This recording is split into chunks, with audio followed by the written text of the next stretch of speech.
Alright guys, so here's the review of the WM Moonphase watch. If you're not sure who WM are, they were previously Welly Merck, but they've now changed the branding to just WM, which is definitely a really good improvement.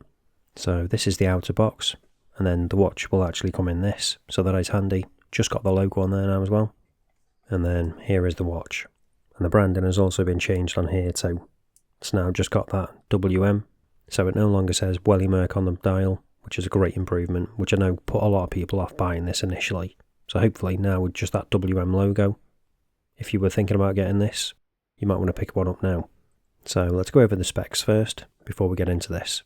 So we've got a diameter of 41.5, thickness of 12.8, lug width of 20, then when it comes to the lug, that's coming in at 48.5, but we have actually got male end links on this, although they do drop down pretty much in line with the case, so the effective lug to lug is probably just over a 50, which isn't ideal, but I'll show you how it wears a bit later on. When it comes to the weight on this supply bracelet, with all the links included, it's coming in at 149 grams, and then size of my 7-inch wrist, it's coming in at about 137. So let's talk about this bracelet now in a bit more detail, because there are some pros and cons with it. So it looks pretty nice, mixture of brushed and polished. We have got a butterfly clasp on it as well, and unfortunately there aren't actually any half links, so sizing could be an issue for you, so something to be aware of. But this is where this watch gets really interesting. Apart from the dial, we've also got a really interesting movement in this. So it's actually a Homage 7200, and that is a 72-hour power reserve high beat movement, which is really impressive in a watch like this. Not something you'd probably expect, but it is a really nice bonus. We've also got that nice custom rotor there as well, semi-skeletonized. And we've also got a screw down case back as well. And then it is 50 meter water resistance on this, which is what you'd kind of expect with this kind of style of watch. Then taking a look at the side of the case, it's mainly brushed, just some little polished details on the edge of that bezel and on the bottom of the screw down case back as well. We've also got that signed crown with that WM logo again, and then some polished chamfer details on the edge of those lugs. And you can see better now as well how those male end links drop down. A little bit disappointing it didn't use female end links on this.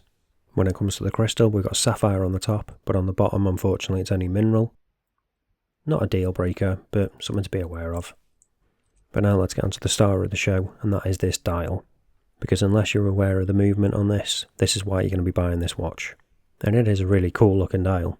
The way they've got it with those two moons and then that semi-translucent section at the bottom, so they pop out above it once it rotates around.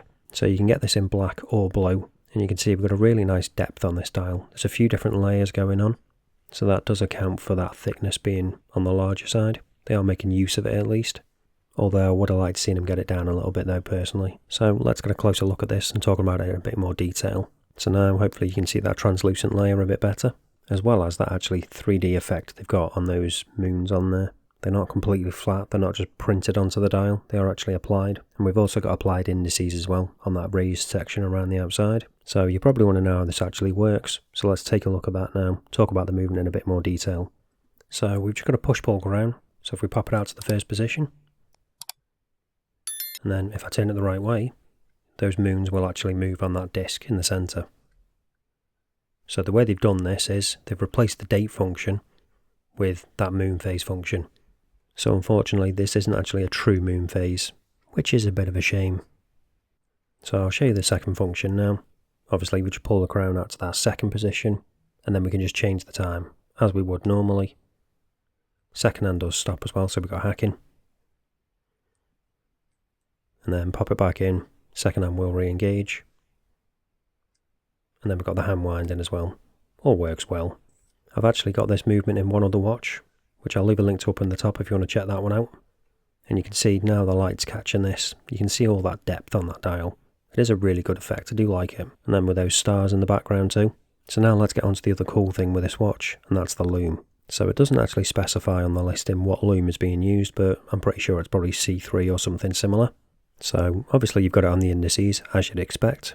But the standout bits are those moons, and also those stars in the background which are also loomed, which I was actually pleasantly surprised about that. I wasn't expecting them to be loomed. Unfortunately though, none of it really lasts that long, which is a bit disappointing.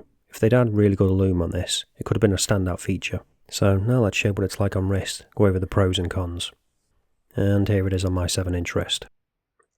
So I managed to get a good fit, but that might vary for you, because as I say, no half links with this. Butterfly clasps can be a little bit hit or miss. And then when it comes to that male L link, it's probably just about on the limit of what I'd wear with this. They do curve down quite nicely, but as I say, because those male L links, they do stick out a little bit further than I would like. So if you've got a smaller than 7-inch wrist, I definitely wouldn't be recommending this one. But I do love that dial. I just think it's a really cool effect. With those moons, the stars, that depth to it as well.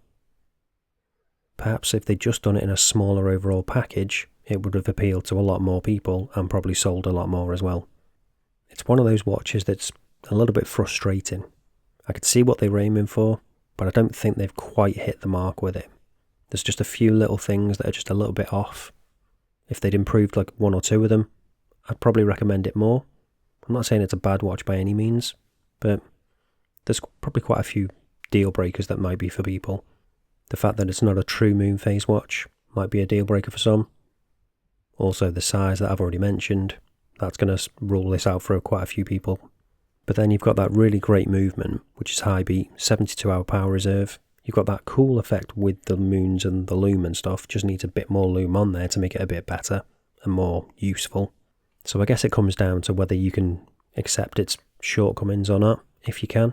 Link is down in the description as always. That is an affiliate link, it does help support the channel, but you don't pay any extra. And that's it for this one, guys. Thanks for watching, and I'll see you in the next one.